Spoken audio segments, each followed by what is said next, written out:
Welcome back to the Northstar Politics Show. I'm Curtis Daly, founder of Turn Left Media. Today we discussed Israel's degeneracy, your party and Green Party shenanigans, and the Together Alliance. Let's get into it. One time for the one time, two time for the two time. Welcome home, stars dem. You are tapped back in with Northstar Politics, pushing political imagination. Check the compass, you're right where you need to be. You're, of course, joined back by myself in the flesh, Noah East 9, the Mile and Malcolm X. We didn't land on Bethnal Green. Bethnal Green landed on us. The little boy from Bo E3, Slimitar Herbertov, live in the flesh, John O'Shea Guevara. And today I am joined by, we've gone for the Bristol Bastani, Curtis Daly of Turn Left. Welcome to Northstar Politics. Oh, John, it's such an honour to be here. A shame that Sean isn't here. I'm hoping he's feeling better, but I'm really excited. Thank you for having me on. SARS them. Sean Ramiz has got the sniffles. It is not a drill. He has got the sniffles. So wherever you are right now, head over to Sean Ramiz on Instagram. Just message him some messages of compassion and we'll hopefully see him next week. He's very sad he couldn't be here today, but we have got more than an apt substitute. Curtis, how are you feeling? I'm feeling great. It's a lovely day today, actually. It's been... It really is. You came all the way down from Leeds. All the way down from Leeds. It's smooth sailing for me. Easy train down, so... yeah. And we're working out. So Leeds based, originally from Bristol. That's right, yeah. They don't call me Bristol Bastani for being born in Leeds. The other one was going to be the best thing to come out of Leeds since Eric Cantona. I don't know if I can live up to that, can I? But yeah, no, from Bristol, hence the southern accent. Moved to Notting for a year and then now live in Leeds for what's been the last 3 years, nearly 4 years. I got to say, I love it up there. How you finding it in East London? Well, you know what? London's very alien to me, despite the fact when people listen to me, they assume I'm a London public school boy. I never went to uni, by the way. Fair enough. Yeah, London's very alien. It's a great city, but it's huge. Okay. I mean, I could like the compactness of Leeds. And for those who might not know, if you don't know, you need to get to know. Tell us a little bit about Turn Left. Yeah, so I'm the founder of Turn Left Media. It's a YouTube show. We go live 3 times a week. I started it actually just myself during COVID. I think it was just after Jeremy Corbyn got suspended. So we heavily focused on the criticisms of the Labour Party during the sort of anti-Semitism crisis. That's where it began. And then before the election, we got a few people jump on board. We've done live shows and it's been fantastic. I was on Turn Left a few weeks ago. Sean will be on there right. soon. Stars them. It is well worth a follow, subscribe, like, comment, all of that kind of jazz. Speaking of which, if you haven't already, you need to be liking this video. Comment a little something downstairs just for the algorithm. Also, you remember what we're on recently? Hype points. If you can give us those hype points on YouTube, we will be forever in your debt. And go and follow us on all the channels. And if you can financially support Northstar Politics so that we can push political imagination, head to northstarpolitics.com/support. I want to big up Turn Left so much. Because one, my experience coming on there as a contributor was brilliant. But also just as a viewer, I think you do something which hopefully Northstar Politics will achieve in the years to come, which is just communicating live in real time in just an incredibly lucid way. I think you share that with your namesake, the Bristol Bastani, with Aaron Bastani, and it's just really impressive. Well, again, Turn Left started mostly on recording. We didn't do live shows until very recently. And I think with live shows, and it massively improved our profile doing lives because that audience participation. Something that we'd like to do on our shows, because they're usually about an hour to an hour and a half, sometimes 2 hours, is the last portion is we literally just go through people's comments. And I think people really appreciate that because there's a two-way street when it comes to left-wing politics, in terms of our show anyway. But I really appreciate lives. Of course, it's a lot harder to do. A lot of people get nervous. A few people we've had on have never been on a live show before. I mean, it was your first live. My first time doing any sort of live speaking. And you smashed it. It just felt very comfortable. It was a really warm environment. It. A very warm environment. I would actually be remiss if I didn't ask you a fundamental question here at Northstar Politics. Yes. Sean loves to ask every guest, and I'll do in his honour. What is your Northstar? What is it that drives you, especially in this political sphere? Okay, so I'll first by saying I was never political when I was younger. I was apolitical, as you might say. I was one of those people, I was telling you earlier, that at school, I was one of those people that said, don't vote, it makes no difference. And I used to have funny little arguments with the kind of, let's say, briefcase Labour students type people who were like, voting makes a difference. And of course it does. But in my view, it didn't. And I had that outsider perspective. I call it the normie perspective because I was never involved in politics from a young age. I was never interested. But I always had a deep feeling of the injustice of the world.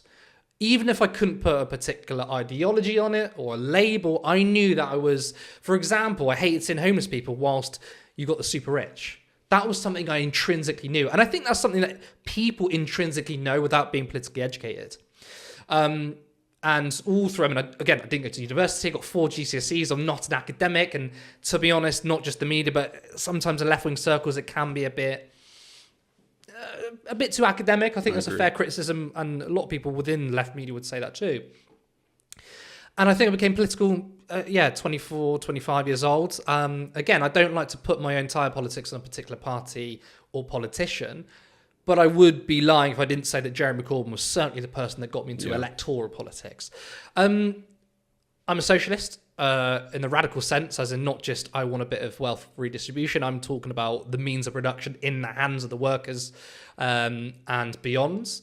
But I like to try and wrestle myself with ideology and criticism.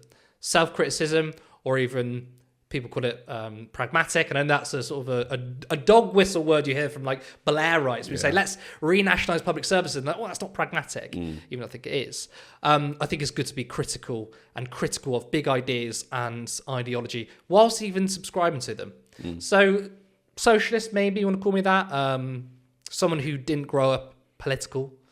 I think one thing that you mentioned in there, which is very much in line with the Northstar vision, is how you were able to animate a care for politics through real lived experience, rather than the presentation of BBC News at 10 or Question Time. It was your real lived experience of things you cared about and finding the political in that, rather than trying to find something to care about in politics as presented, which maybe we'll get into a bit later. I know you have a Let Me Land for us as well. We've got a jam-packed state of play and a very busy backroad section today. We're going to go everything from marching to the UN slave vote to Angela Rayner's new podcast and the failings of Wes Streeting.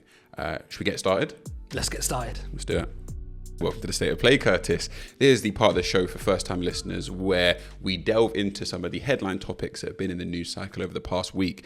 And first and foremost, we're not talking about news, we're talking about real boots on the ground. If you didn't see, you might have heard the thundering of footsteps through central London this Saturday with the Together Alliance March, where we saw 500,000 people turn out in an anti-far right march to show unity and solidarity with minoritized, working class and sort of ideologically progressive communities around the country.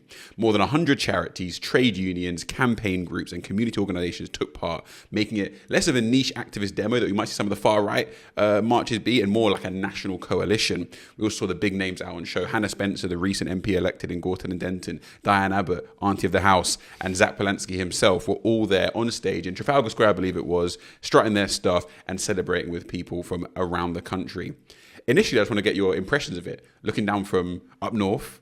Leeds, I would say up north. Yeah, absolutely. The Midlands up north. Yeah. How did you feel? Did you feel a sense of patriotism? Did you feel a sense of solidarity with those people marching on Saturday? Well, I mean, 500,000 people, I was surprised by the number. And not because I don't believe in people, but I sometimes fall down the rabbit hole of pessimism sometimes. Look, when you look at the Unite the Right rally, which, by the way, I've been on record saying before, I don't think that everyone who participated in the Unite the Kingdom rally were far right, but the speakers absolutely were. You had Elon Musk on there, for example, Tommy Robinson, and there was hundreds of thousands of people there. So a lot of people felt like, do you know what, maybe the energy is with the right, and 500,000 people showed up in London to show their support for progressive movements, or even not even vaguely political, just don't like seeing, let's be honest, hate. Was surprised by the number. I mean, if we're going to go by Tommy Robinson's numbers, 1 billion people turned up because he likes to inflate numbers on his own march, right? Yeah. What's really interesting is, as you said, the coalition. It wasn't just a performative thing, and I know people can criticise that a little bit. I did see people say, is this just sort of a performative thing? It distracted from the Green Party conference, which I'm sure we'll speak about in a second. But the fact that we had different groups, including trade union groups, shows that, look, you cannot have a progressive movement without the working class. Yeah, I think we are the progressive movement. Precisely, and I think that coalition building is really important. Like the fact that there's like a physical, visual example of left-wing people of different creeds and beliefs coming together with a united vision is something that we haven't really been able to get a grasp on in the UK. You spoke about your sort of political awakening in the Corbyn years. Those were years of immense rupture within the left, where they weren't able to coalesce along sort of uniform lines based on different beliefs or identities. And what we're seeing here on Saturday is is that really lived and true? I think it's kind of important that it was really vague. Like, I was thinking about that, reflecting on how vague this march was. Like, there wasn't a particular thing people were marching for. There wasn't like a cause in the sense of we want to get this bill across the line. I think it is even more impressive because of its sort of vagueness, in the sense of it's a march against the far right, is a march in support of left-wing coalition groups, and we're still able to get 500,000 people on the street. It's kind of a warning cry to those people that would see us broken apart, that let this become something more solid in terms of something we can coalesce around. We will be there in even larger numbers. Well, if it was more specific, there'd be less people. You think so? Because let's say like an anti-austerity march, which by the way can turn out huge amounts of people, there'll be lots of people who maybe aren't even politically awake. In even the term austerity, I mean, that probably turns a lot of people off. I mean, we on the left say it a lot, and we've had many discussions how the left can be quite alienating in our language. Austerity maybe is a word that people, I don't patronise them, by the way. The reason why I say that is because, like, again, you look at the Unite the Kingdom rally, that was kind of vague in a way. Again, the speakers on there were ostensibly far right, but I saw video footage of people who were like, I'm pro-refugee, I'm pro this and pro that. I'm like, damn, you sound like you're at the wrong rally. Yeah, they missed the date. They missed the date. And I think they turned up because it was a vague feeling. And actually, vagueness is really important because I think, especially in today's world, politics is about emotion, vibes. It's not necessarily about policy. And that doesn't mean it's not important, by the way. Of course not. But I feel like people need to feel something. And the left have often been too academic, have often been, this is what we're against, not what we're for. So actually, tapping into people's emotions is actually really important. So I can see that quote-unquote vagueness brought out a lot of people because people want to feel like they're part of something. And I guess there are some people who turned up to that right-wing march who weren't particularly right-wing, but they felt like we want to be part of something. In a world, in a country in which we're so divided across many things, I do think people at least want to feel like they're part of something. I think there's another aspect of this that I want to draw out, which is, especially as we see the right get increasingly more violent. We understand right-wing rhetoric is inherently violent, but it's become increasingly more explicitly violent. We see people trying to torch refugee hotels and these sorts of things, people trying to sort of attack refugees and asylum seekers as they come across the channel or calling for them to be shot down. I think there is something important, and maybe it's something on the left we don't really recognise enough about politics being a contact sport. And this physical display that we will take to the streets in support of our ideals and in defence of our ideals is important in response to a right-wing that becomes increasingly more militant. Well, I think that the left has always been more... the politics has been on the street. Like, I think the right wing, the far right, is a very online phenomenon. Now, of course, it spills onto the streets, as we saw with the race riots, as we saw that hotel being burned down with refugee children in there, okay? It's absolutely spilling out into the real world. But if you think about, I mean, we can link this to the Epstein class, how those around Epstein were funding political movements through Reddit, for example. Steve Bannon is known for trying to target what we call incels, like 4chan, and people who are disillusioned, but they're very online. So the right-wing and far-right movements are very online. I mean, they gathered together on Twitter, for example. And when it comes to bringing people out on the street, typically the left always has it. So I think that's really important to understand. It's important to be there out on the street to show people that we're still here as well. And that what you see on Twitter or what you see online isn't necessarily real life. There's a crossover, of course. I mean, I'm not trying to tell people that, you know, the increasing content of like Nazi posting, for example, which we all see on Twitter, not saying it's not important because it does spill out. But I do think that the right wing have co-opted the online platform. Yeah. And I think traditionally people thought the left were going to win that one. People are like, we're really excited about the internet. We're not going to be censored by corporate media. And we're going to take over legacy media and it's going to be social media in the truest sense. But actually, I think what's happened is legacy media has morphed onto social media platforms. You've got right-wing media organizations which attack legacy media, but then only really push the same corporate slop. And I think a lot of people were hopeful that the left would be more successful through online. I'm not saying that online channels are important. Many people meet up and communicate through there. But I think boots on the ground, the left, we're still here. Semantics is never going to be a replacement for steppers. I want to ask, visually, we saw on that stage in front of those 500,000 people as sort of the figureheads of the left-wing movement. It wasn't any Labour MPs. It wasn't David Lamb. It wasn't Keir Starmer. It was Hannah Spencer and Zach Polanski. And I believe Carla Denyer was also there as well. How important is that, both visually and also materially, as sort of it feels like a bit of a changing of the guard moment for the British left? Well, look, the Labour Party are not even vaguely left-wing, so it's not like, oh, look, you've got a coalition of left-wing groups from your party, the Greens, to Labour, right? That's not what's happening. The Labour Party, under Keir Starmer, arguably longer, because even when Jeremy Corbyn was leader, you got to think of the internal Labour machinations, solidly put themselves as anti-left. That was their main project. The main Morgan McSweeney, Keir Starmer project wasn't, we're going to win and this is what we're going to do. It was, we are not the left. In fact, we're going to kick out the entire left. We do not want to be associated with anyone vaguely left. Andy Burnham, who is a centre-left politician, who used to be a Blairite, by the way. Yep. I mean, you vote for PFI, you vote for the Iraq War. I think he's a reform guy. I do think he's reformed. I don't think he's the same as he was before. But he's not a radical lefty. Reformed guy. Not Reform Party. He's not radically left, and yet the Labour machinery would not accept him. So the reason why you're not going to see any Labour MPs there is because they see that type of politics is completely out of kilter with their own politics. Just how the Conservative Party would traditionally would hate these sorts of social movements and it's even the thinking behind that sort of left-wing expulsion was that there isn't a vote winner. This won't get people animated. Here we see like the apotheosis or the pinnacle of their hypocrisy, that we have 500,000 people on the streets in London on a Saturday afternoon when they could be doing anything else supporting this vision. So really kind of a beginning nail in the coffin of this Labour Party as we move towards the 2029 election, or even as we move towards the May elections. As you mentioned, there was the Green Party Spring Conference over the weekend. Yeah. And I want to bring up something that's caught the headlines a little bit, which was there was a Spring Conference bill, a major vote on a motion declaring Zionism as a racist ideology, led by a Palestinian Green Party activist, Lubna Speitan. I hope I'm pronouncing that correctly. Supporters of the bill had already won a procedural fight to get the motion even heard, which showed strong backing inside the party rank and file. The motion was then effectively derailed through delay tactics, procedural disruption, and a late no-confidence vote. This is what we call filibustering. People were extending their speeches, adding in extra speeches, throwing in sort of hollow amendments to try and get this motion sort of not heard fully. Speitan, the person who put forward the motion, gave an emotional speech tying the motion to Palestinian dispossession and the killing of her own relatives. Just before the debate itself collapsed.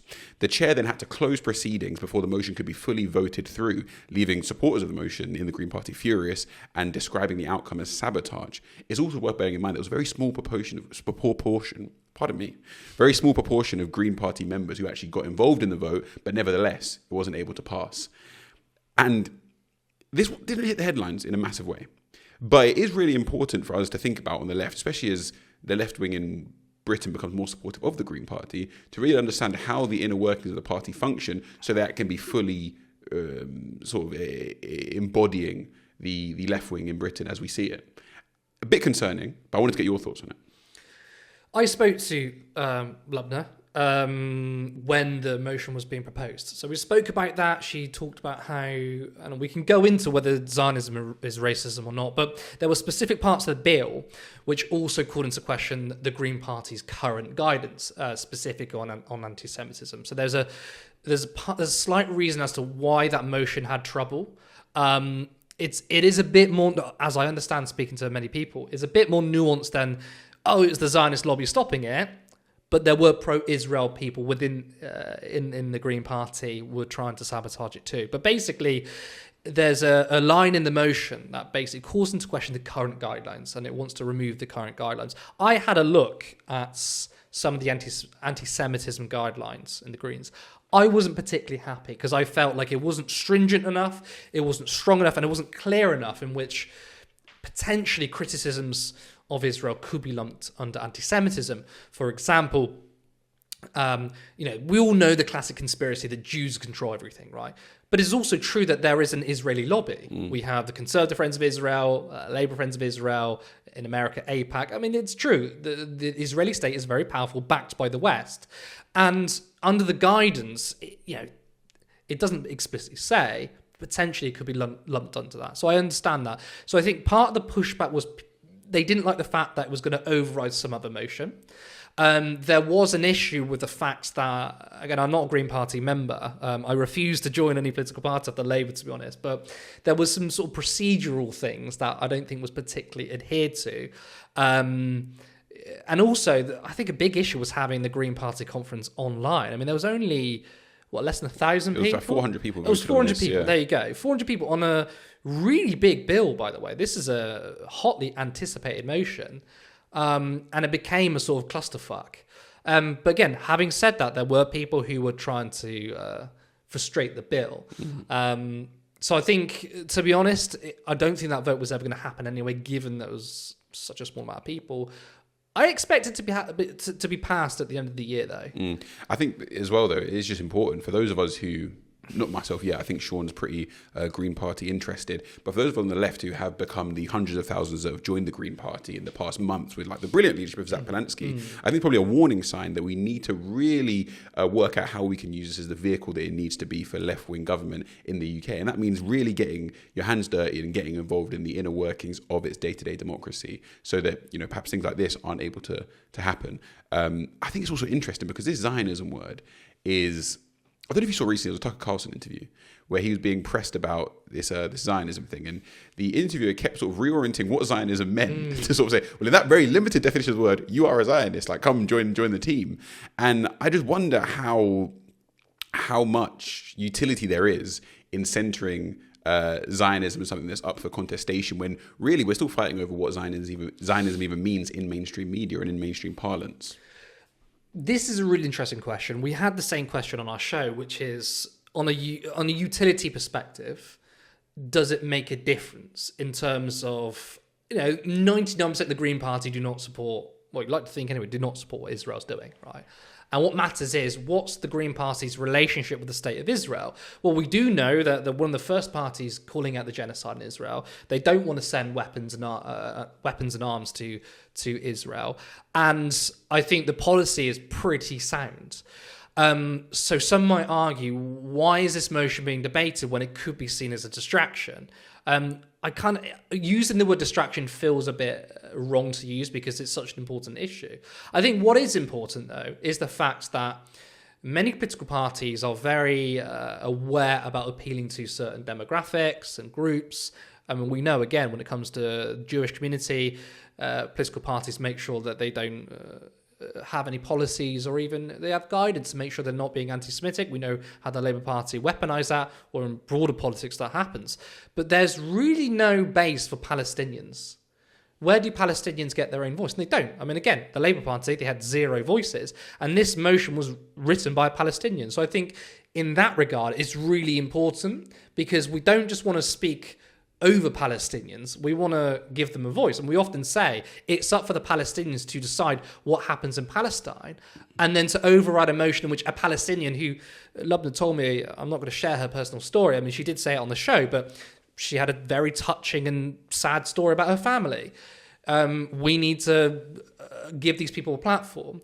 But again, on the other side, I understand the utility of this. Can this create negative headlines with the Greens? Can this create splits when really you're creating motion over a definition, not what your actual policy is over Israel, for example? Yeah, I think as well for the Greens, as much as they've made a lot of headway, I think probably one of the concerns for some of us who've been maybe politically animated at a time when they weren't this sort of explicitly left wing, is that they get rid of that sort of stench or veneer of being Lib Dems who care about trees.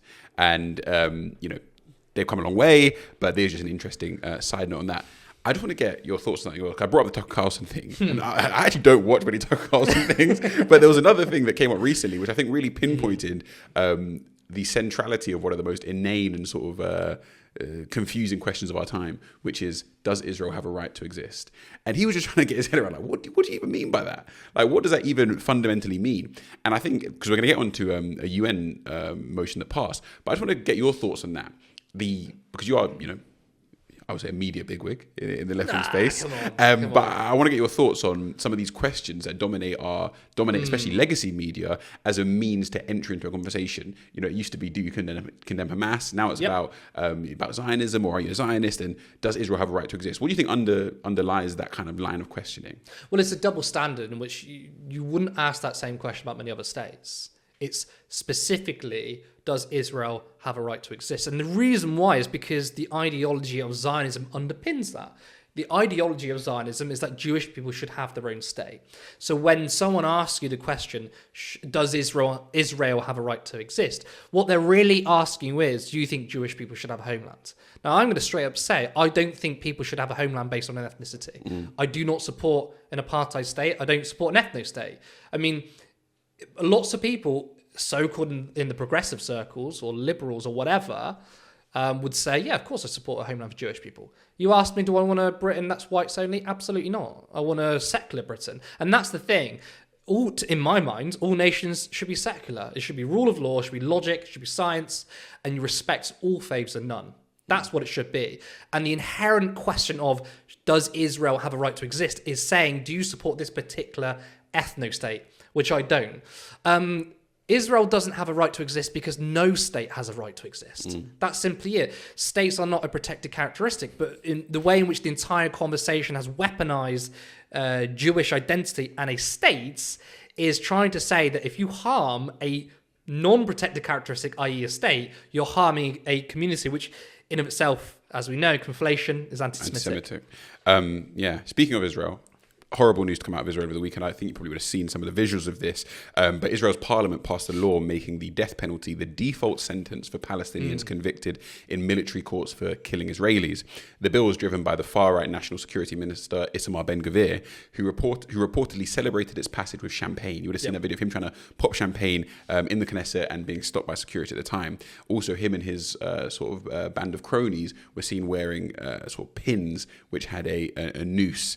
The law accelerates the process already in place, sentencing within 90 days of arrest and execution within a further 90 days with limited scope for alternatives or appeal. The ethno-nationalist or the apartheid aspect of this comes in the fact that only Palestinians are tried in military courts, making the law openly and explicitly unequal in who it targets. This comes within a week where Palm Sunday Mass at the Church of the Holy Sepulchre was prevented from taking place for the first time, so that the priest actually prevented from entering the Church of the Holy Sepulchre to celebrate a very important mass for Catholic people. And Israel killed 2 journalists in southern Lebanon as it expands its ground invasion. So, whether or not we think states should have a right to exist, Israel is making the best case for them at the moment. Just your thoughts on that. Well, I also saw a video. If you've seen that video, it is horrific. It's hard to not have that burning anger and hatred within you. You almost want to rise above it, but sometimes I'm not above it. I think I look at these people and these are monsters. There was another video from Ben-Gvir in which, before the bill had passed, he was showing the room off. He said, this is where I'm going to kill Palestinians, and it had a noose. And you see nooses through media, fiction or non-fiction, but through the lens of whether it's a documentary or not, there's that layer of separation because it happened in the past or it's based on fiction. But when you see a politician in the year 2026 showing a noose specifically for Palestinians, I'm almost not completely over it, saying it. You're absolutely right. I mean, Israel's not making the best case, is it? What really frustrates me is now this bill has passed, you're seeing a lot of European leaders. Yvette Cooper came out and condemning it. And it's like, the thing is, though, sure, you're going to condemn the most extreme parts of Israel.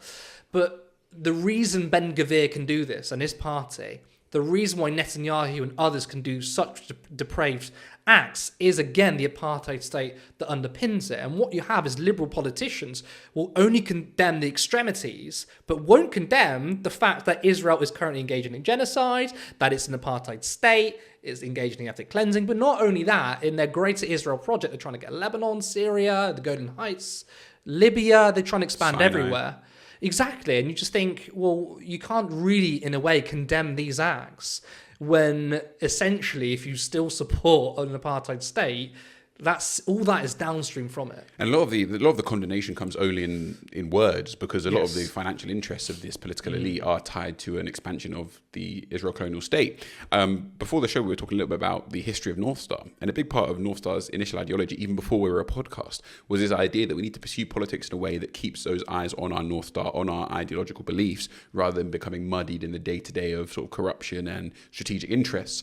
And I think what we're seeing here, when people say, how on earth could this possibly happen, that a country that the UK is allied with, a country the UK is supplying with weaponry and intelligence, is conducting themselves in this way. It's because of that slow sort of degradation and step by step towards this sort of hellish behaviour that's been facilitated by the moderation of the British political elite. Oh no, we won't condemn what Israel has done, and it's Hamas that are at fault, and Hamas that need to be condemned rather than the Israeli state, and thinking that there'll be no comeuppance for that, or that there'll be no sort of what will we say, sort of catalyzation of Israel's behaviour. And I think we on the left, and Northstar, especially here in our sort of founding ideology, are becoming increasingly vindicated that sticking true from day one, Sean was on the ground at the protest on October 8th, sticking true to our ideology from day one, that we don't need to concede any sort of ground to this kind of project, this apartheid project, is becoming clearer and clearer, the rationale for that.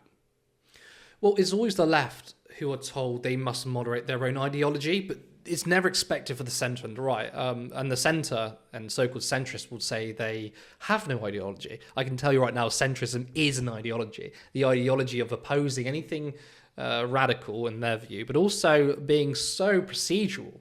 Right? There's no, again, it's good to criticize yourself on ideology. It's good to look at people, even though you agree with them, and be like, in this particular instance, you're being a bit too ideological, but it's always good to have a North Star to guide you. And centrists don't have that. Well, they do. Their North Star is basically being the centrist. It's like the left, if we're ideological, we're kind of too radical for politics. And apparently people don't agree with it.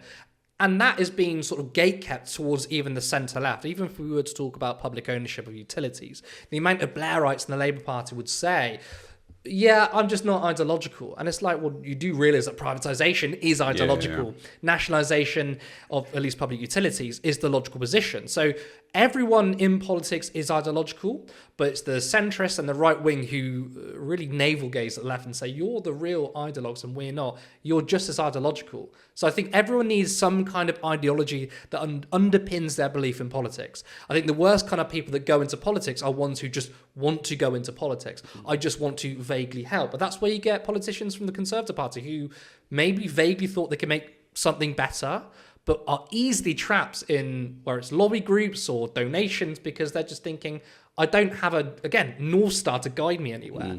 And becomes all too procedural and managerial. Yeah, and I think this also becomes more and more in politics, and more as we see the expansion of political media and commentary, we see increasingly damning indictments of centrism as like a philosophy or ideology, whatever you want to call it. I'm absolutely sick of centrism as a thing because, one, I don't concede this binary framing of left and right. I just don't concede that.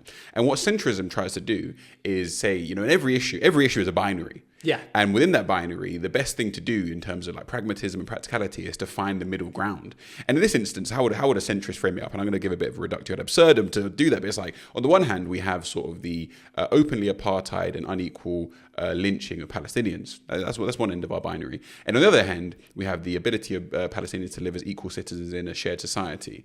And the centrists would say, no, we can't go all the way over there, because that's all the way on one side, because it's now framed as one side or the other. That now becomes extreme. We need to find a nice middle ground. So perhaps we don't lynch the Palestinians, but we just offer them a far unequal and subordinated existence within an apartheid society. That would be a nice central ground. And that's really what that kind of thinking advocates. That's exactly what they're doing. Ideology in itself, though, because they're like, well, why have to plant myself in the middle? They've already come to that conclusion. They haven't looked at both sides and went, do you know what? Actually, I agree with this side a bit more. I think they've got a point. It's like, I'm a so-called, centrist dad. I'm a sensible centrist.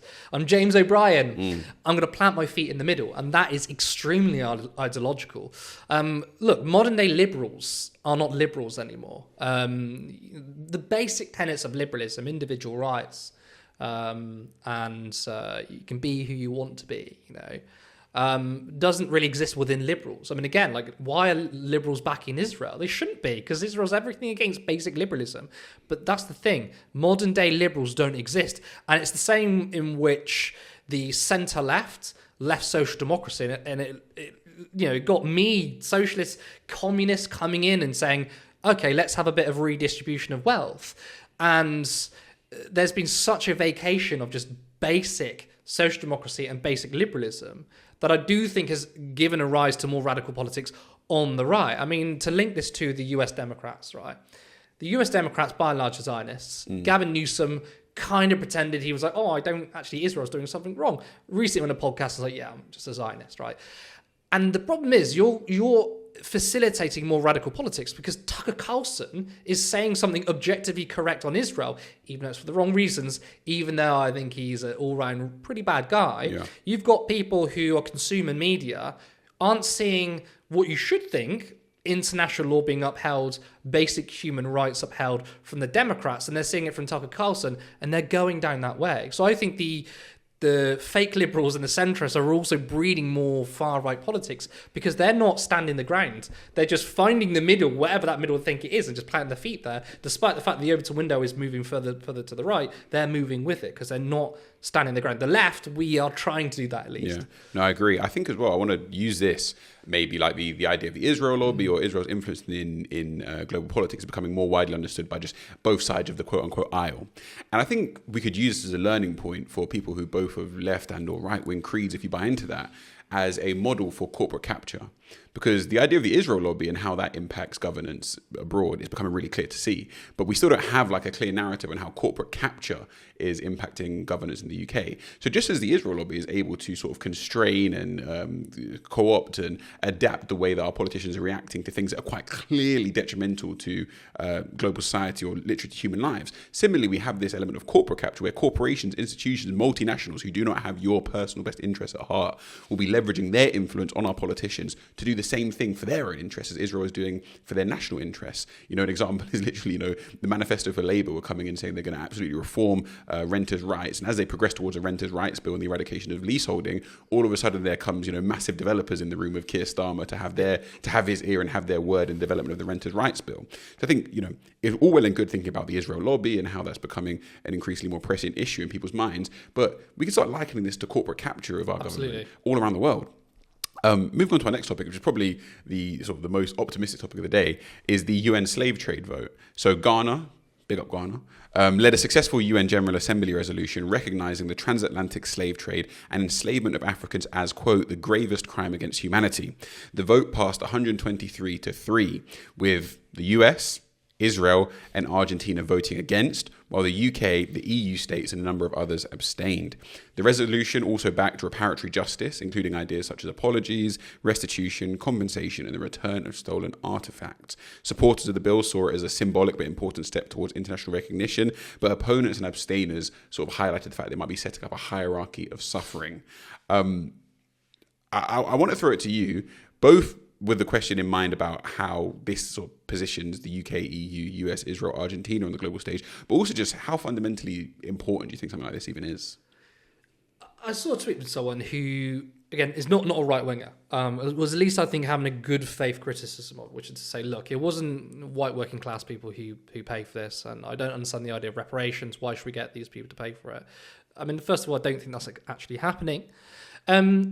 Look, there's so many threads actually I want to tackle here. Number one, when it comes to the slave trade, it was the slave owners that had the buy-off, shall we say. So it didn't go downstream to the actual people. Two, I think is really important because they call it a hierarchy. I mean, look, we've had a massive conversation about the hierarchy of racism, which is still existing today. Some races are, or some racism is treated more seriously than others. If you're a person of colour, if you're a Muslim, I'm sorry to say, you're down on the pecking order when it comes to taking things seriously. So I would disparage people saying, oh, is this a hierarchy thing? I would completely ignore that. Materially, how much of a difference does this make? I don't know. I do think it's important, though. At the end of the day, it's just states voting on something. How hard is that to do? And it doesn't surprise me that Israel, the US voted against it, because of course they would, and the UK abstaining, because it's kind of what Keir Starmer likes to do and the UK would like to do is to abstain on it. So materially, I don't know how much of a difference it would make. I do think that when you try and talk about this again, so the normie, they don't buy into this kind of stuff. But I do think, look, slavery was only a couple hundred years ago. Given the fact that there's still systemic racism in the UK, in the US, the world over, whether it comes to job opportunities, whether it comes to policing, whether it comes to economics. So I am in favour of, even in a symbolic way, trying to readdress that because we're still in a system which is very anti-black. I could understand maybe a difference, having a different view if we had addressed all these things, all these systemic things, but we haven't.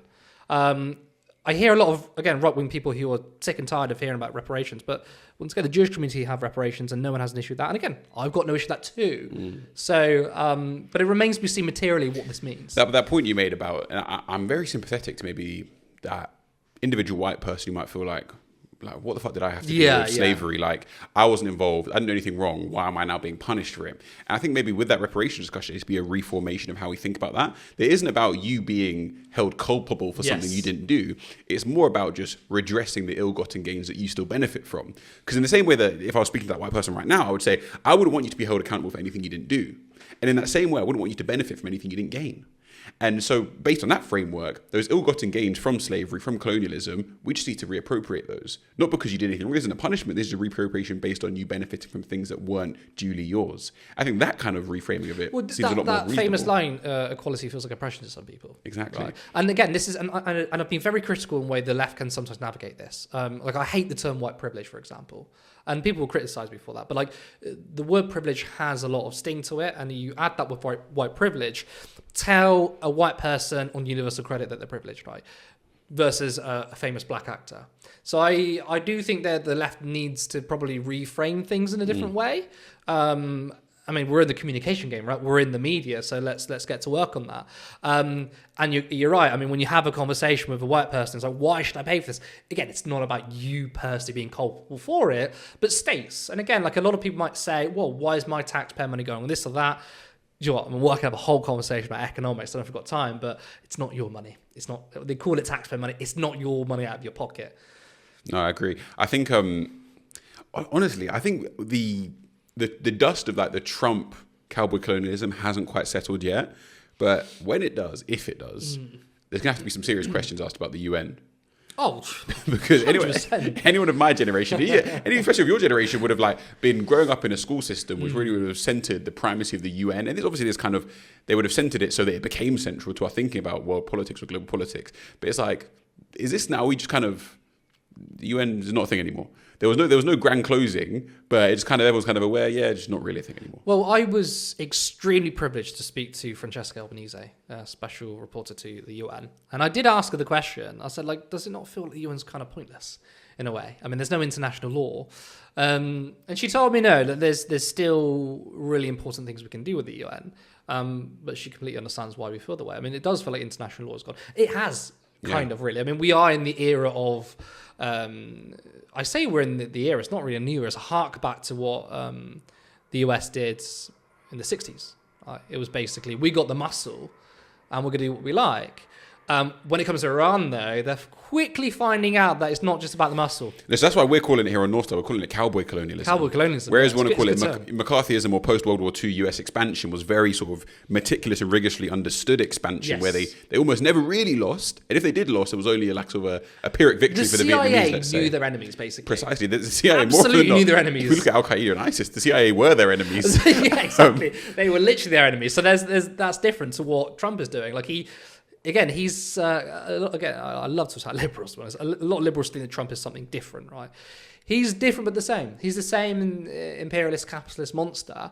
The difference is not that fact he's entirely different from like Biden and Obama, because they still had their colonial escapades. Is the flavor of Trump is just a bit more bombastic. It's less rich kid, less thoughtful. Yeah, and that how bad could it go? How bad could it go? I mean, he's silver spoon in his mouth, gold spoon in his mouth, never said no to anything. Oh, I can just go arrest Nicolas Maduro, I can go start a war in Iran, it's going to be fine. All my advisors around me, Pete Hegseth, saying it's absolutely fine. This is, you got this. And that's the slight wrinkle between Trump and the political establishment. But broadly, he's pro-capital. It's pro-state having so much power, pro-colonialism and imperialism. Exactly. And I think that's we're seeing the rupture between Trump and the deep state more around the decision making rather than the framework of like US expansion. The final topic I want to touch on in the state of play is where's streeting? So West I Streeting... walked past his office on the way here, actually. Yeah, we're actually in West Streetingville right Sorry now. about that. Now, hopefully, in a few years' time, it'll be Leanne Mohammedville. Yes. So Streeting's promise to get the NHS, quote unquote, back on its feet is colliding with the grim performance data rather than any visible recovery. So he's fallen out of the headlines ever since he sort of took a bow out of his pseudo leadership bid after his Mandelson links. But only 61.5% of patients were seen within 18 weeks in January, below the interim target, while A&E and hospital bed weights remain dangerously high. Cancer care is a major failure point, as reported. Just 68.4% of patients began treatment within 2 months of urgent referral, far below the 85% standard. A record 1.8 million people are waiting for diagnostic tests, meaning delays are piling up before treatment even starts. This comes amid claims of deeper structural problems, whereby the NHS is looking to be privatised in a way that creates intermittent and seasonal worker shortages, burnout, and too few doctors. So who could have predicted this? Now, Wes Streeting, who once upon a time basically, and I sort of paraphrase here, said, you know, the NHS needs to be thoroughly looked at in terms of privatisation and being sold off for parts, is failing the NHS. Unsurprising, at least. Well, the entire left predicted this, of course, and this is not because we're all big-brained. It's just so obvious. If you have a system in which basically takes money away from frontline care and gives it to corporations, you cannot expect it to run properly. The problem with Wes Streeting, again, he seems to think that full nationalisation of the NHS will be ideological in his view. Being wedded to privatisation, especially the NHS, is full-on ideological. Although I'd actually go a step further, maybe it's not so ideological for Wes Streeting because he's just taking money from private lobby groups and health insurance groups. So he just likes that dollar, right?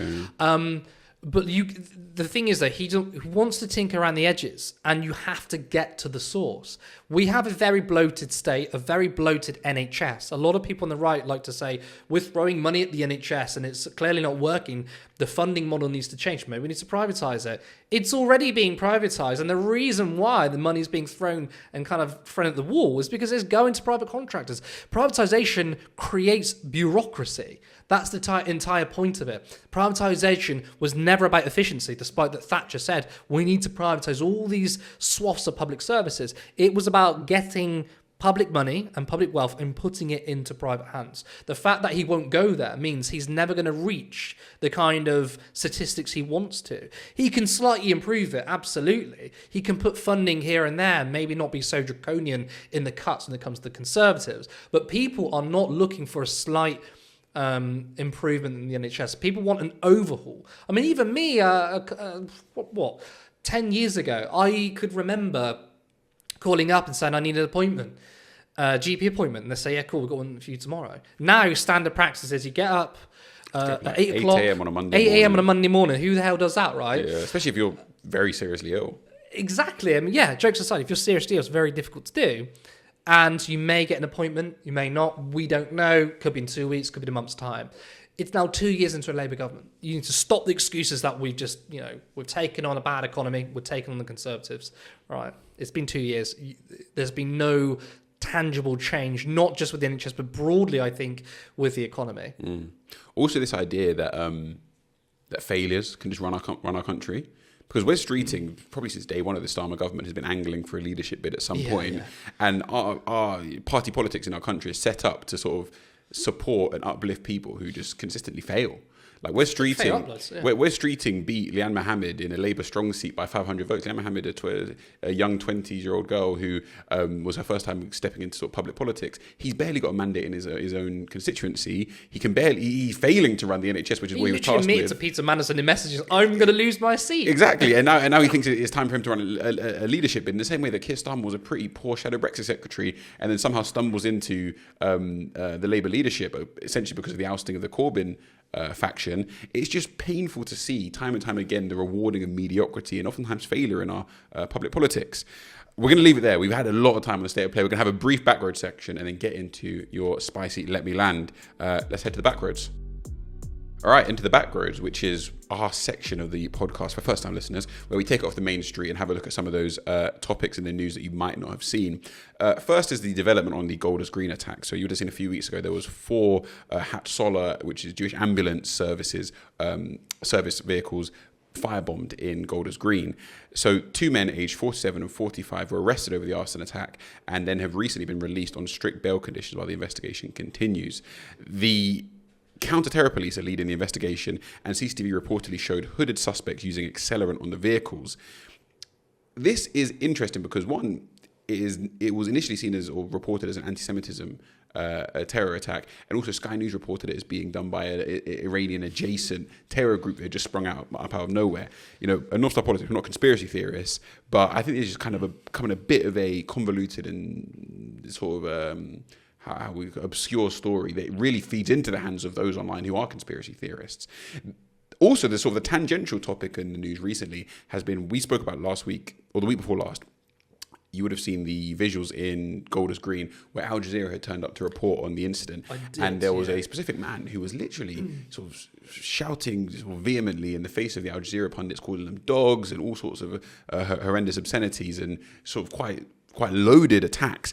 And it's been exposed that this guy, David Soffer, who was filmed doing this, was a Met Police detective. He works with the Met Police. It then hit the headlines, and he's taken it off his LinkedIn and all these sorts of things. But there's been questions raised around how someone like this could even be involved in the Met Police. And obviously the underlying question here, as often comes up with policing whenever a member of like off-duty police is seen doing something wrong, is like, what does that say about what you're doing on duty? So yeah, I guess I don't want to throw those on you because there's not really much opinions to have, but just really sort of strange developments, do you not think? It is strange developments. Again, we covered this in our show, and we are not conspiracists in any way. In fact, whenever there is, it remains to be seen whether it's specifically labelled an anti-Semitic attack, right? But for the sake of the argument, it is. Whenever an anti-Semitic attack happens, you will see people say it's a red flag. They said it about Bondi Beach, the horrific massacre. They said it about the attack in a synagogue in Manchester. Two horrific incidents that I consider to be legitimate anti-Semitic attacks, right? In terms of this, I don't know. And I think I do get a bad vibe when people immediately go to red flag whenever something's an anti-Semitic attack. False flag. So, a false flag. Yeah. So I was saying red flag, wasn't I? A false flag when there's an anti-Semitic attack gives me bad vibes if that's the first thing you go to. I also do think, though, it's important for journalists to question things when you're getting a convoluted narrative. Initially, this is supposed to be linked to the Iranian regime. Some of the doctrine used, or the wording within the doctrine used by a so-called Iranian group has land of Israel in their scripture. Yeah. You would not say that if you're someone who's against the Iranian regime. You would not say, you would say Zionist entity. That's weird, of course. You've had people like Armistani call that out, for example. Does that then mean we all think this is a false flag? No, but it is kind of strange. I just remain to say I don't know, and I think it's important we do that, because if you go into that conspiracy theory, you kind of get stuck to that, and then you end up sort of doing it all. It's also worth saying, though, in the interest of sticking true to what we said earlier about not being those centrist dads ourselves, is like we shouldn't totally throw out the idea that it could just be a false flag. It could be a false flag operation. If the evidence is presented to us, absolutely, we shouldn't create that ideological adherence to that centrism. Which is like, I must definitely throw out that idea because I'm sensible. No, look, we know for a fact, this historical fact, that Israel has engaged in false flags. That is absolutely true. That's for the record. It's not impossible that this happens. I think there's a difference between that and then saying, it's definitely a red flag because Jews were targeted. Again, the same people were saying that Bondi was obviously a false flag, which I don't believe it to be. So, let's not get into the whole centrist thing too, which is like, we must be sensible. But I like to stand on the side of caution in these particular things. In terms of the Al Jazeera journalist, yes, the officer called him a donkey, a dog. Really disgusting behaviour. And what I find interesting, once again, for me, when I look at the media, I always look for the double standards from the right-wing media, which is that if this was a Muslim who did that, it will be sectarian politics. It'll be no-go area for people. Yeah. But of course, it wasn't. We didn't get that particular angle. A journalist should be allowed to do their job. They should not be intimidated. And this particular person, who was a police officer, I'm not surprised. Now, why are we getting this kind of behaviour from police officers? One, the very obvious thing is they have an issue with sexism and racism institutionalised. But two, and I've made this point before, I think it's downstream from our state policy of Israel. The fact that we still are complicit in the genocide, we're still sending weapons to Israel, I think that kind of creates and enables people like Sofa, which basically says, well, the state, if our state can just be complicit in Israel, then I can behave the way I want. Maybe if our state policy changed, potentially there's going to be far more tighter conduct regulations within the police. But again, should be seen as just basically inappropriate if we had better state policy towards Israel. I potentially, but also there's no guarantee, because at the end of the day, I mean, it's just basic, decent human decency to not spit on someone or really shout at someone in the face. But I guess also common sense and human decency comes with how you view the other person. As the UK state has dehumanised Palestine, this gentleman clearly feels emboldened to dehumanize someone who's in support of Palestine, Al Jazeera in this sense, who aren't explicitly in support of Palestine, but would be seen as such. The way in which Ben Gvir is on his crusade about killing Palestinians, and they're thinking he's on God's side, he says, thinks he's doing justice because systematically people have been dehumanized like Palestinians. When it even just, and again, it's downstream to the average person because the headlines are very contradictory when reporting on Israeli or Ukrainian being killed. Yeah. Right? It's very deliberate in the language, and slowly people's minds are being, I think, polluted with certain people are human and certain people aren't. It's basically Muslims, Arabs, and Palestinians. They're not quite human. And I think, once again, that also emboldens people's behaviour, like Sofa. No, I agree. Two quick background topics I want to get your thoughts on. One, if you're struggling to fill space in your day, maybe you're in the gym pumping iron, maybe you're headed for a long walk, there is a new podcast on the scene. Angela Rayner is starting a podcast, Beyond the Bubble. And her first guest, well, who can you imagine will be her first guest for this former deputy Prime Minister for the Labour Parliament, who's looking to push beyond the bubble of Westminster, is of course none other than Michael Gove. This is like Angela Rayner. I was saying before, there's still an outstanding Northstar prediction that Angela Rayner is going to be Prime Minister before the end of the year.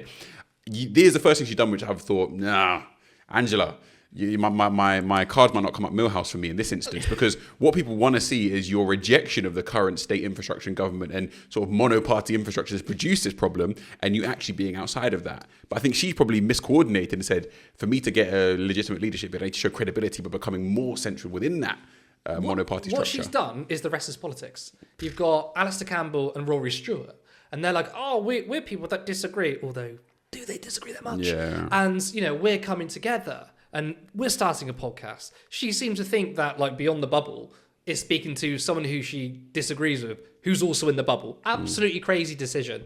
Kind of shows that Angela Rayner, I don't think she's as bad as some of the people in the Labour Party, but I think she's just wrapped in within the bubble. I also don't agree with your prediction. I don't think Angela Rayner is going to be Prime Minister. Fair enough. It depends on what comes back from the tax report on her flipping houses. Also, I wanted to point out, it's worth saying, I saw a recent interview of Rory Stewart, and just saying, Rory Stewart is stealing Sean's talking points. He's now banging the drum for Judeo-Christian values as like a talking point, being fundamentally racist. Sean earlier, like at the end of last year, maybe he's watching. Yeah, Sean earlier at the end of last year was saying political Christianity will be the end of the West. So Sean had been making the point for a while that this idea of Judeo-Christian values, this vague, amorphous idea of Judeo-Christian values, is fundamentally racist. And now Rory Stewart's maybe ask him whether he regrets participating in austerity that killed 330,000 people. Because Rory, if you're watching, I would love for you to hear that. Rory, you need to get on the pod. Rory, you've been called out. Get on the pod. Right, you should be sat here, not me. The last backwards topic, and this is one that really hits home for Northstar politics, because it is literally poking at the fundamental cornerstone of Northstar politics, and that is Tony Blair, former Prime Minister and previously potential governor of Gaza, has said that the left needs to end its unholy alliance with Islamists. And that's why I didn't bring Sean on the pod this week. I think, wrapping up the topics for the day, where we started with the Green Party and people joining together on Saturday for the Together Alliance march, all arm in arm, Islamists, or as we just fondly will call them, Muslims, with people that are secular left wing. Does this not show how far out of touch Tony Blair is and how far he's decayed from his previous throne of political power? I mean, he's been doing his rare interventions quite rarely, isn't he? That's another one. I mean, look, that talking point is very popular, right? It's the Green Islamist Alliance. And basically what's happening is the Green Party have been successful in reaching different communities and bringing people together. And now it's very difficult to say, damn it, the Greens are managing to bring people together, what, on the cost of living, for example? And yes, Gaza. By the way, it's not only Muslims that care about Gaza. I'm a brown atheist and I care about Gaza. There's lots of white people who care about Gaza. So I think it's a way in which the political establishment and the right wing are trying to slip in this idea that, damn it, the Greens are being unifying. We need to break that and say, actually, it's an Islamist alliance. What's happening is people are coming together because Muslims still need to pay rent. Even I saw some commentary about you would have seen Zach Polanski up on stage in Trafalgar Square with a rather scantily clad gentleman and people sort of dancing and having a bit of a rave. And there was people sort of getting in the comments like saying, oh, where's Mothin Ali? Why is he not on stage? Mothin Ali is, of course, the Leeds councillor who's deputy leader of the Green Party, who's a practicing Muslim. And they were trying to use it as like a prodding stick to say, look how it's the Muslim and Green Party alliance is coming, is fraying at the seams because they're on stage and they're, getting involved in some sort of what would be seen as a sort of secular affair. And Mothin Ali isn't there, but it's like, no, isn't that just the point? Like, Mothin Ali can be part of this, quite literally, and he just doesn't have to get involved in that part. There's no way the Greens and Hannah Spencer would have won such a landslide in Gorton and Denton if that was not viable. Yeah. If we're supposed to believe that a gay, Jewish, vegan can't be in the same coalition as a Muslim, of course that can work. Mothin Ali is a deputy leader to a Jewish, green, vegan, and again, that is a coalition that's obviously working for the Greens. And the right wing and the political establishment don't like it, so now they're just throwing shit at the wall and hoping something sticks. Yeah, precisely. I think it's been brilliant. State of play, backroads, covered all the topics, and now it's time for that Let Me Land. Oh, there we go. Let's do it. Democracy on the left is harming the fight against the right. I like it. Instinctively, I like it. But unpack that a little bit for me. Oh, we've got to unpack it. I think if I don't unpack it, I'm going to get attacked. I'm a Stalin grad, right? Pro-Stalin. So democracy on the left is harming the fight against populism on the right. I'm gonna obviously add some nuance there. So basically, I said before your party, and I feel like your party is going to be a big part of this conversation. I was very enthusiastic about your party. This was when the Greens were still below 10%, and I was more drawn to your party. It felt like more of a traditionally class-based party than the Greens. Very excited. But my worry was it going to be too democratic and in this essence become bureaucratic in the face of the populist right? Not going to lie, I feel like I've been proven right. I went to your party conference, and by the way, I was very impressed with the setup. The production values were fantastic. There was a lot of energy. There was drama, of course. But one thing, and there's a multitude of things, there was like a vote on, are we a working class party or not? Like the wording. And there was a vote on the name, for example. My view is, members decide policy, great. Wording, brand, name, leave that to an expert who knows about political communication.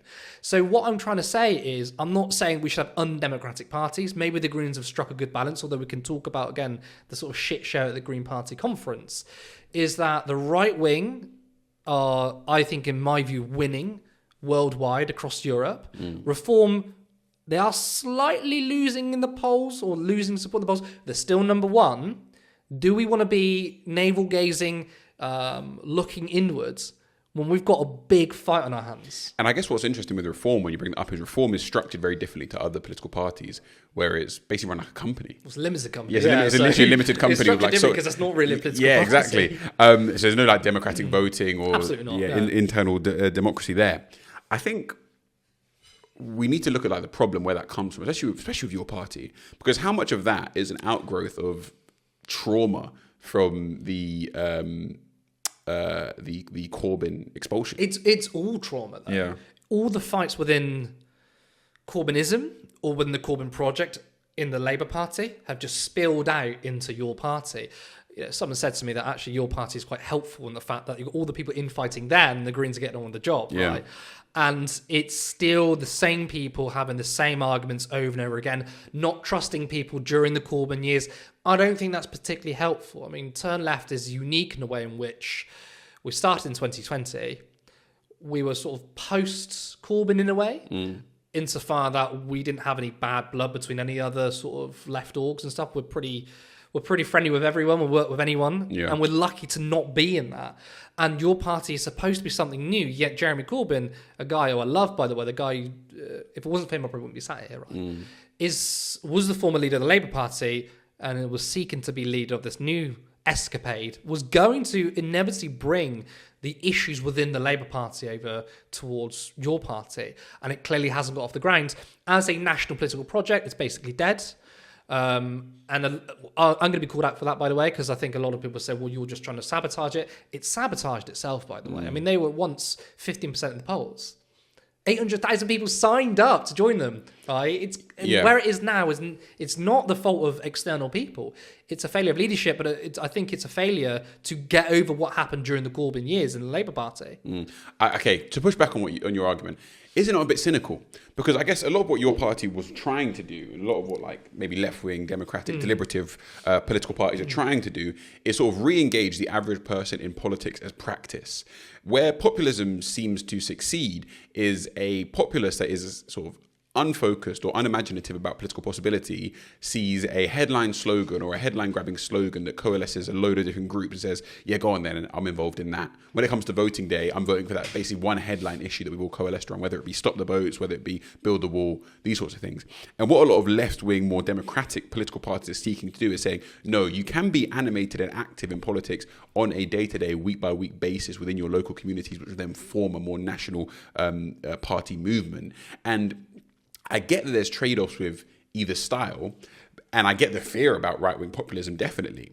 But is it worth us jettisoning that project entirely of a more deliberative approach to democratic politics in the hope that we might escape a populist right-wing growth? I mean, again, obviously your party is one example. It doesn't necessarily mean that every democratic project would end that way.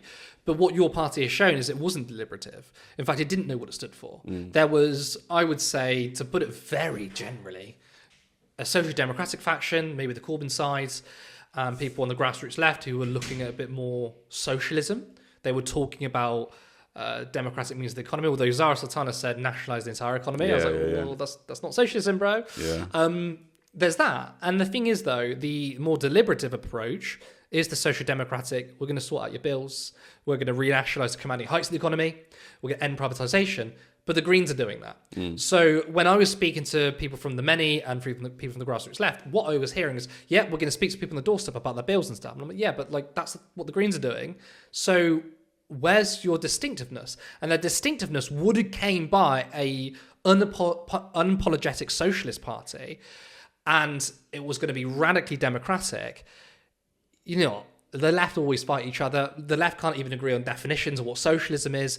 How is it ever going to get off the ground? I mean, you can't sell socialism to the public when people don't even know really what socialism is. Most people just think, oh, government does stuff, that's socialism. So I think, I mean, look, it's probably a bit too black and white to say democracy's getting in the way of it. But I do think we are in a very, very urgent position in which your party should have started 2 years ago. It's far too late now. We've got 3 years until a general election. The Greens are on 20% of the polls. And by the way, they are a democratic party, but they're a democratic party in the sense they're voting on policy. I like that stuff, but they're not voting on slogans or the name of the party. That's where it can get too bureaucratic. Okay, so I guess what I'm hearing now is you need to find sort of a centre ground. Ooh, the centrist. Am I the centrist of this? Perhaps. The final thing I want to probe you on, just to get this thought, because I do broadly agree with what you're saying, is how do we prevent that devolving into a Labour NEC style of political management, where we've seen the National Executive Committee of the Labour Party, both during the Corbyn purges, but also since the Starmer government, block Andy Burnham, block different people standing in an attempt to just centralise and totally dominate the sort of main body of the party? Well, the funny thing is, that's kind of happening in your party. All the shenanigans there are happening. It's technically more democratic, yet you're seeing people saying the CEC is stitching up these people, that people. There's horrendous infighting. Now, I was of the view before conference, I was like, look, I've criticised your party. I'm not going to go full in, though. Wait for conference. They're probably going to have some sort of democratic structure, and that might sort out all the infighting issues. They're technically more democratic, yet people are now accusing your party of the exact same things as the Labour Party. What I think needs to happen is basically, I hate to say it's sort of a middle ground, but a mission which everyone agrees to. Yes, you need some democratic accountability, something akin to what I think tried to happen inside the Labour Party.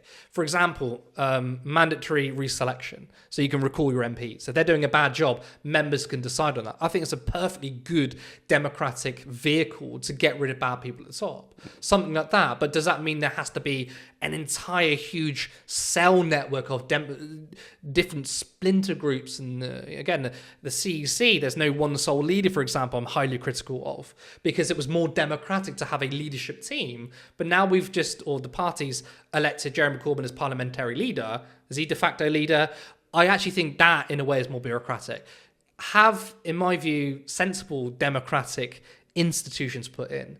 When you go too far, people get actually caught up in the process, it's not the goal and the mission. It's not even what people, members, voters even want. They want you to stay. You as the political leader, your role is to state what you believe in, and I will either support it or I won't.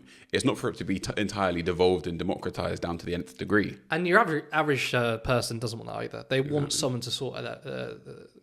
Just sort the shit out what's happening. People want solutions. For a long, long time, our cabal of politicians, very different to 50 years ago, which is our politicians want power to give away to the market. Right? They don't even want power anymore. So we just need to get that back, for example. We need to get politicians who actually want to do something. Then, of course, going forward, we do need to build a democratic state, of course. But, look, I'm probably more in the camp of we've got a sense of urgency here. The Green Party are doing well in the polls. They've got the momentum. Don't back them unapologetically. Criticise them when they need criticising.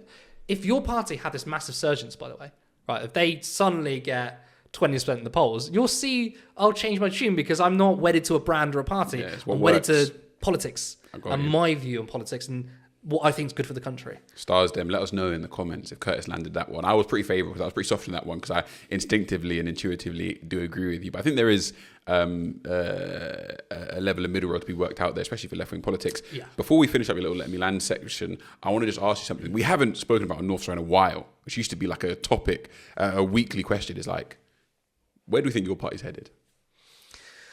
If I'm going to be completely honest, I don't think Jeremy Corbyn wants to be the leader or where he is. I feel like that's where he's at. I mean, I think his actions kind of show that he's gone to DM25. He's with Zach Plansky, showing a lot of unity there.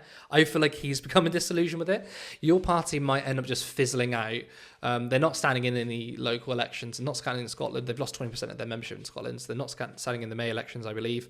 So I do think it's going to be something that fizzles out, which will act as a pressure group, which, by the way, it's nothing to sniff at. It can be a very, very important organisational force. But I think it's slowly going to fizzle out. People are going to be like, I don't know if I'm going to stand here. Then they just won't stand candidates. And there'll be a party or national party in name only. I think, that your party as well is probably a bit of an indictment on the socialist left's talent production pipeline. Because for Jeremy Corbyn to have to basically become de facto and somewhat reluctant leader. Exactly. It's like there's been probably the Blair years have got a bit of a have got to be blamed for this in a way. There's been really poor talent production, especially in younger generations of leaders on the socialist left, and we're kind of seeing that now where there just isn't that pipeline coming up underneath Jeremy Corbyn to fulfill that. And the Green Party, we've seen we want to spotlight some Green Party councillors over the next few weeks who are starting to take on that role, but I think your party is kind of hopefully a bit of a warning sign. Yeah, you're absolutely right. We've got a lack of talent on the left when it comes to like the socialist left. I mean, we're seeing some good. Look, I don't know if Zach is particularly a socialist. I wouldn't consider the Greens a socialist party. They're social democratic, which is fine. I'm happy with that. I'm more personally radical than that, but I'm happy with that. Where there's like a lack of socialist left leadership, I agree. I'm not seeing that. But, hopefully a new talent, the new generation, who knows? I agree. All right. Appreciate that for your Let Me Land section. Stars, you've got to let us know in the comments, did Curtis land that one? Honestly, we pitched this as a guest coming and Sean's ill, but really, here's your trial period, probation period to replace young Sinner. I mean, how long was your trial period for? Did I pass, do you think, or...? Stars them, let us know. I mean, I'm cheap, right? Next week, Sean might not be back. No, but honestly, everyone message Sean Ramirez on Insta, rest up. We know you got the sniffles. Men used to go to war. Sean doesn't even come to the podcast. But Curtis, how was that for you, your first Northstar Politics show? Oh, incredible. Do you know what? Complete honour. Love this discussion. I like this seat. I'm comfortable. Maybe this is my weekly seat. I don't know. Sorted. Sean? Sean, let us know. Curtis, thanks so much for coming to Northstar Politics. Everyone, we're going to collab this with Turn Left. Make sure you go and follow Turn Left on all the platforms, Instagram, TikTok, YouTube especially. Nothing but brilliant content. They're also live as well, so you can hop in the chat in real time with them to get some interaction. You'll see Sean on there in the coming weeks. Because he might not be on Northstar Politics anymore. We'll see Sean back here next week. And until next week, we'll see you next time, Stars Dem.